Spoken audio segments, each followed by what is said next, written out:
Peace les gens, c'est Ludo, bienvenue dans cette nouvelle vidéo de la légende du SAV. Aujourd'hui ensemble, on ouvre le dévastateur de duel. Donc pour ceux qui connaissent pas, grosso modo, c'est une petite boîte magique dans laquelle on retrouve des cartes pour le side deck afin de pouvoir affronter n'importe quel deck, des cartes d'extra deck qui va dans à peu près toutes les decks, qui s'adaptent à peu près dans tout, comment ça s'appelle, des cartes de comment ça s'appelle pour le deck où on retrouve des cartes end-trap style les filles fantômes ou encore des cartes de blocage pour les magies, les pièges ou les monstres. Allez, on découvre ça ensemble tout de suite. Savy, envoie le générique. C'est l'heure du...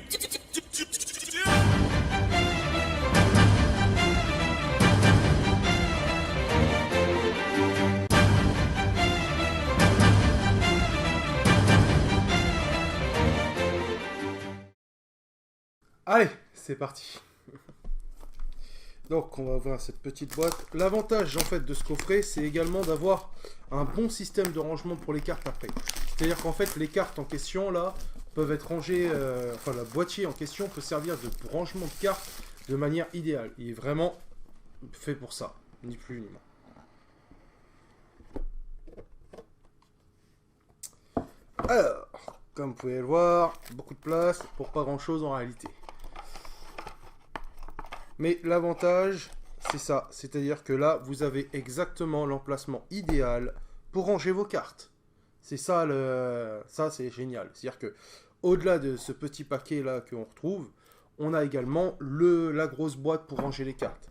Si vous venez de commencer à... Si vous revenez sur Yu-Gi-Oh! Vous venez de commencer, cette boîte est géniale. Ça vous permet d'avoir déjà un peu de tout et en plus d'avoir de quoi ranger vos cartes sans vous poser de questions. Allez, c'est parti. Donc, on va retrouver notre petite...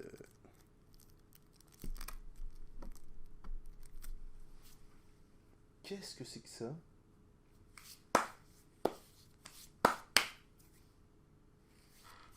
C'est quoi cette poudre blanche?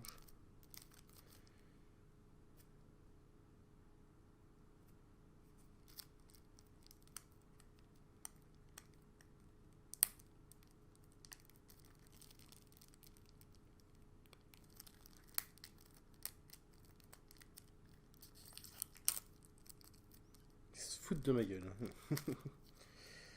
Comment abîmer bêtement les cartes. Voilà.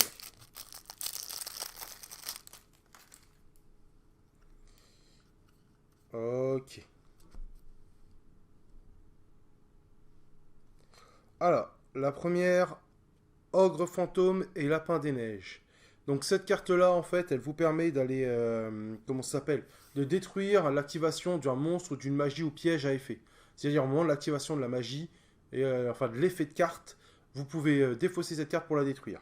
Sachant que toutes les filles fantômes sont des synthoniseurs. Faucheur fantôme et cerise blanche.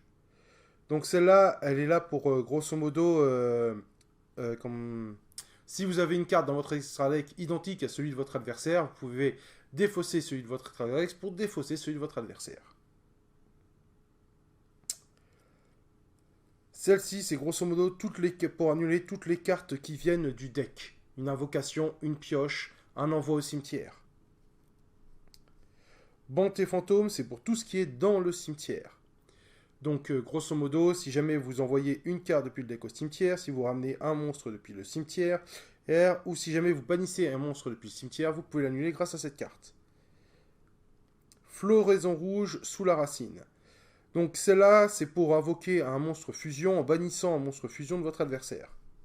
Pardon, non, je me suis mal exprimé.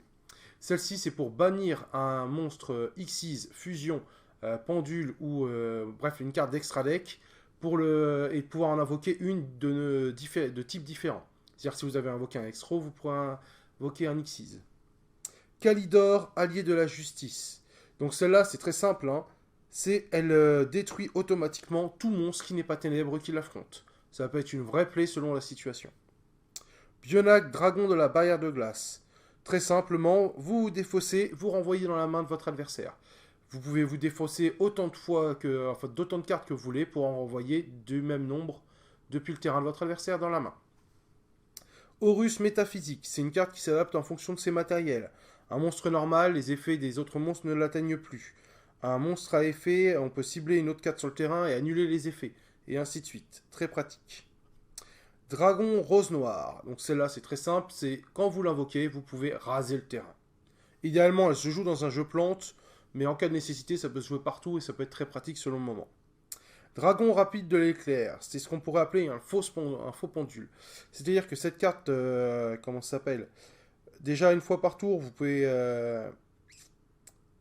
alors quand votre adversaire invoque un monstre de l'extra deck, vous pouvez cibler le monstre et comment ça s'appelle? Réduire son attaque à 0 en plus d'annuler son effet.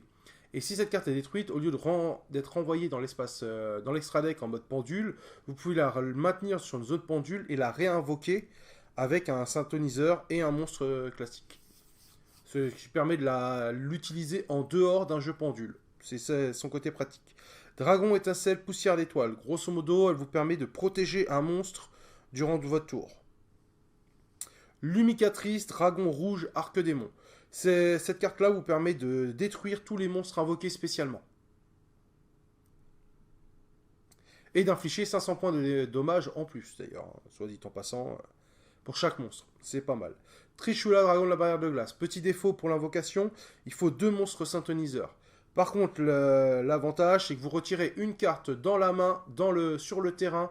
Enfin, vous retirez du jeu une carte dans la main, une sur le terrain, et une dans le deck de votre adversaire, et une dans le cimetière de votre adversaire.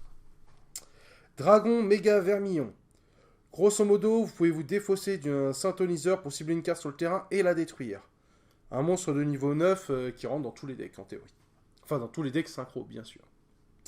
Résident des abysses. Donc, essentiellement pour un jeu haut, quand même, celle-là. Mais, comment ça s'appelle? Elle vous permet quand même d'empêcher votre adversaire d'activer des cartes depuis son cimetière. Numéro 1, sonneur, honneur silencieux, arche. Alors, l'avantage de cette carte, c'est que en fait, vous vous défaussez de vos 2 matériels pour récupérer un monstre invoqué spécialement sur le terrain adverse. Est-ce comme matériel. En plus de ça, elle est indestructible tant qu'elle a un matériel. Pour chaque, en fait, à chaque combat ou effet de carte qui la détruit, elle peut se défausser d'un matériel pour éviter sa destruction.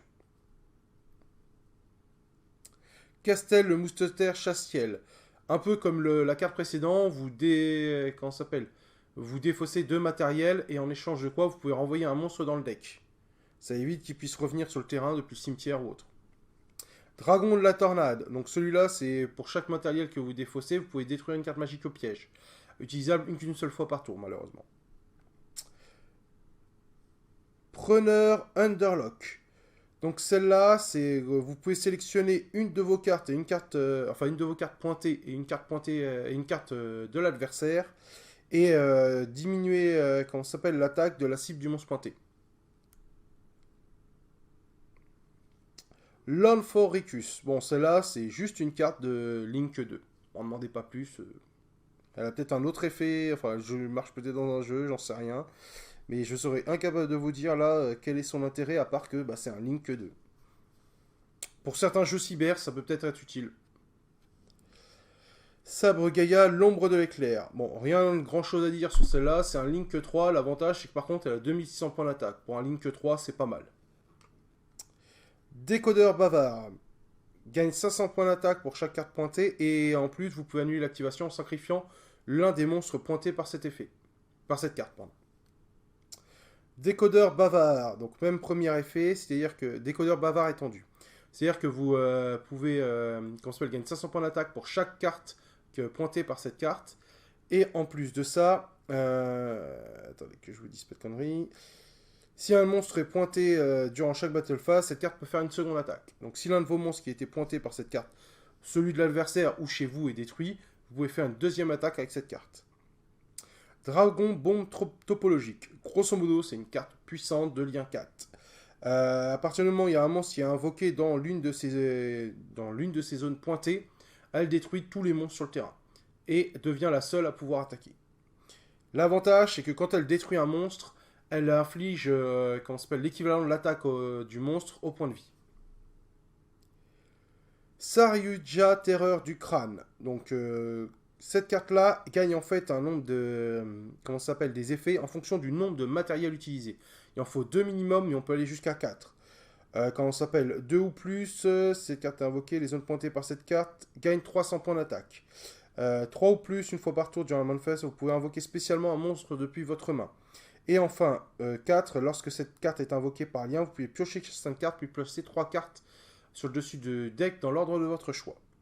Assez polyvalente et assez utile. Bon, après, on n'entend pas moins d'un lien 4. Corbeau DD. Donc, grosso modo, vous défaussez une carte dans la main pour annuler un effet dans le cimetière.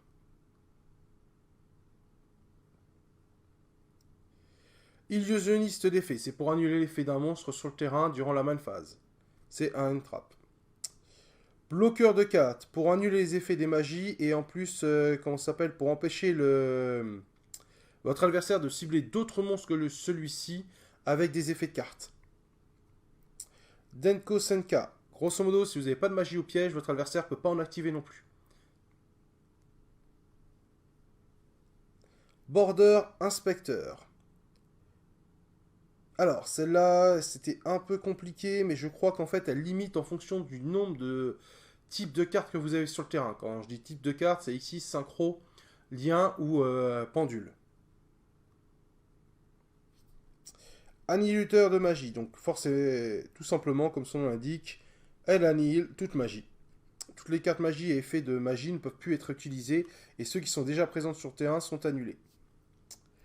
Lancea un artefact. Donc celle-là, vous pouvez vous défausser de cette carte pour que aucun joueur ne puisse ce tour bannir de cartes. Essentiellement, c'est pour empêcher les effets du cimetière. Démon de la vanité empêche les invocations spéciales de monstres. Pour bloquer pas mal de jeux, ça peut être intéressant. Démon de la majesté empêche l'activation des effets de monstres. Dinoluteur Prancraceratops. 2 effets. Le premier, il peut être invoqué spécialement quand il y a plus de monstres sur le terrain adverse que sur le vôtre. Le deuxième effet, c'est que vous pouvez le sacrifier pour détruire une carte sur le terrain. Après, vous pouvez sacrifier d'autres dinoluteurs, mais ça peut marcher du coup dans chaque deck, puisqu'il peut sacrifier lui-même. Gramsciel Tortue Marine Keiju. Donc le principe des Keiju, c'est que ça s'invoque, le premier Keiju s'invoque sur le terrain de l'adversaire. C'est pratique parce que ça transforme en fait les monstres adverses en monstres classiques. C'est-à-dire que si jamais vous avez des monstres avec des effets puissants adversaires, sur l'adversaire, vous pouvez invoquer un Keiju. L'inconvénient des Keiju, c'est qu'ils ont tendance à être assez balèzes. Mais par rapport à certains effets de monstres, c'est plus intéressant de pouvoir les remplacer. Surtout si de votre côté du votre terrain, vous avez des monstres avec une attaque supérieure. Contrôle mental. Donc grosso modo, puisque maintenant le contrôle cérébral ne peut plus prendre le contrôle d'un monstre invoqué spécialement, qui ne peut pas être invoqué autrement que spécialement, cette carte contrôle mental remplit bien son rôle. C'est-à-dire que là, vous pouvez prendre le contrôle de n'importe quel monstre, le défaut le plus gros étant le sacrifice, mais ça ne vous empêche pas de faire une invocation synchro, Xyz ou autre dans le même style, ou même fusion. Canon ondulatoire. Grosso modo, cette carte cumule des points de dommage avec le temps. À chaque tour, elle en cumule 1000, et à la fin de... comment ça s'appelle ? Et quand vous choisissez donc de l'utiliser, elle affichera le nombre de tours passés x 1000 à l'adversaire. Donc au bout de 8 tours cumulés, vous infligez 8000 points de dégâts, tout simplement. Super polymérisation. L'avantage de cette carte, c'est que vous pouvez faire une fusion avec des monstres de terrain adverse. A contrario, vous ne pouvez pas vous ne pouvez pas utiliser des cartes dans votre main. Par contre, son effet n'est pas contrable. C'est-à-dire qu'à partir du moment où vous activez la carte fusion, on ne peut pas l'annuler, on ne peut pas la bloquer. Livre de l'éclipse. Donc, grosso modo, c'est pour changer en position de défense les monstres de l'adversaire. L'inconvénient, c'est que ça vous fait piocher à l'adversaire des cartes. Cimetière silencieux. Défausser une carte, les effets activés dans le cimetière ce tour sont annulés. Grosso modo, c'est pour bloquer les cartes... comment ça s'appelle ? C'est pour bloquer les cartes dans le cimetière, tout simplement. Cyclone cosmique. Payer 1000 points de vie, puis cibler une magie sur le terrain. Je sais pas pourquoi je la lis, mais grosso modo, c'est pour détruire, pour bannir une carte magique ou piège sur le terrain. Appelé par la tombe. Jusqu'à la fin de votre prochain tour, les effets sont annulés. Les effets de monstres.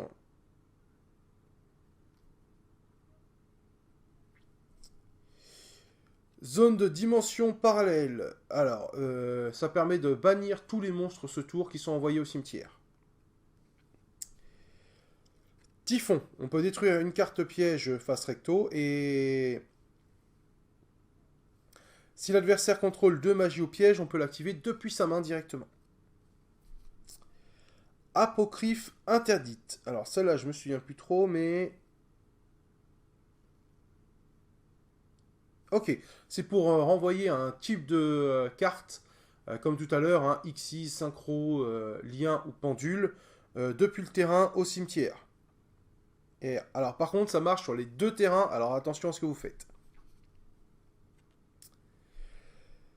Barrière dimensionnelle, c'est un peu comme l'autre, vous déclarez un type de monstre, rituel, fusion, synchro, Xyz ou pendule, et l'adversaire ne peut plus en invoquer de ce tour, et les effets de ces types de monstres sont annulés.